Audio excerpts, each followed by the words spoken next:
I've always been fascinated with the idea that in order to see the future, you need to look into the past. Ignorance of the past causes us to stumble as we move into the future. There's nothing new under the sun. And so if we want to know what's going to happen as we move forward, we must look back to see what has happened in the past so we can understand what we're about to go into. The season that we're living in right now is a great example of just that concept. That in order to understand how we can move forward, we have to know where we've been. You can't know where you're going till you know where you've been. And in order to be successful in where you're going, you have to learn the lessons of where you've been. For all of us, that's true.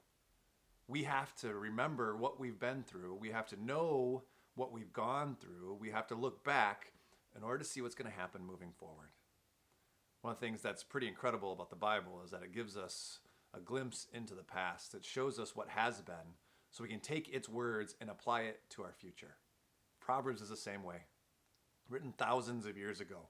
It's a book that gives us a glimpse into the past, a lens into what has been, words of wisdom in times gone by that we can apply to our lives so we can look into the future and see what will happen. Today's chapter 18 in our Proverbs challenge, May 18th, verses 1 and 2 in chapter 18 say this: "An unfriendly person pursues selfish ends, and against all sound judgment starts quarrels.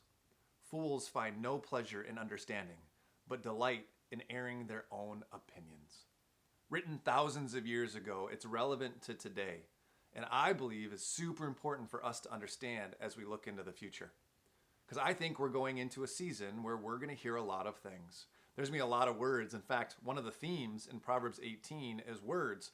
And we've talked about words in James, we've talked about words in Proverbs, and we're talking once again about words because they're so important.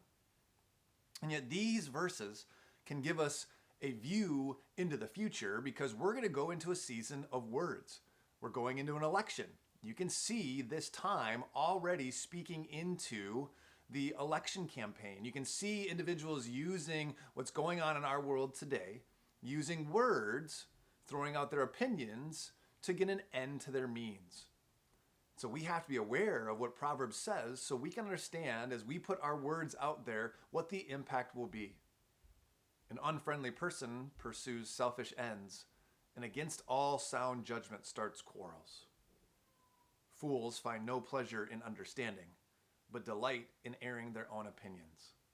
I really believe a storm is coming.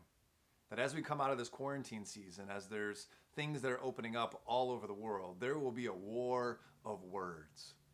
And we need to take these words to heart. We must not be selfish.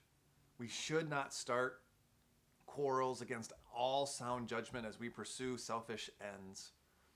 We should not find pleasure in our own understanding or delight in airing our own opinions. Instead, rather, find true understanding, find common ground, and come together in a way where we can all thrive.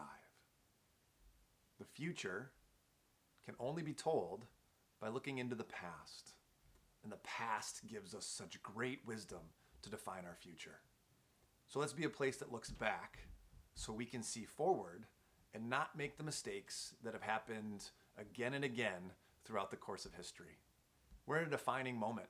Personally, as individuals, we're defining our own future and who we're going to be coming out of this season. And as a country, we're defining who we are. Let's make it positive. Let's use positive words. Let's seek understanding. Let's look out for the good of others. And let's see a world that's unified rather than divided. Hopefully you're having a great week. It's Monday. It's a good start to a great week that we can make a difference in as we use our words wisely. See you tomorrow.